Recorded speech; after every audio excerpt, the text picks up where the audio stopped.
அதுபோல நமக்கு நன்மையும் துன்பமும் எப்படி வருதுன்னா அந்த பிரிவினுடைய பலன் இந்த பிரிவினுடைய பலன் எல்லா பிரிவினுடைய பலன்களை கலந்துதான் நம்ம இந்த வாழ்க்கையை வாழ்ந்துட்டு இருக்கோம். அதனால சொந்த வருதுன்னு சொல்லிட்டு வருத்தப்படக்கூடாது. நமக்கு பிரார்த்தனை படிதமாகும். அதுக்கு உரிய நேரம் காலம் அன்னை அவகாசம் கொடுத்து நம்மை காத்து ரட்சிக்கின்றார். அதனால அம்மா புறப்படுதான் பிரார்த்தனை பண்ணிக்கணும். எல்லோருக்கும் எல்லா விதமான சந்தோஷமும் கிடைக்கணும். எல்லோரும் நல்லபடியாக சந்தோஷமா இந்த லோகத்துல வாழணும் சொல்லிட்டு பிரார்த்தனை பண்ணிக்கணும். நமக்கு யாருமே துணை கிடையாது. பகவானை தவிர இறைவனை தவிர எல்லாம் சிலகாலம், தாய் சிலகாலம், தகப்பன் சிலகாலம், கணவன் சிலகாலம், மனைவி சிலகாலம், பிள்ளைகள் சிலகாலம், கடைசி வரைக்கும் நமக்கு தனி வரணும்.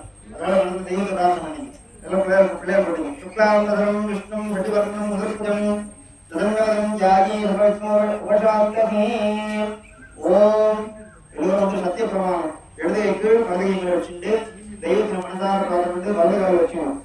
ஓம் श्री मनोभावे सुमस्ते गुरुने भयपारः श्रीगणेश्वराज्ञायां शुभे भूपने मुहूर्ते आदि ब्राह्मणः श्वेतवराय कल्पे वैवत्पदे मन्वन्तुर अष्टादशभैर्भीमो भावे शम्भो वीरे भारतवर्षे व्रतखण्डे मेरुव दक्षिणे षडाब्द षष्ठी संवत्सराणां द्वितीये मङ्गलकरे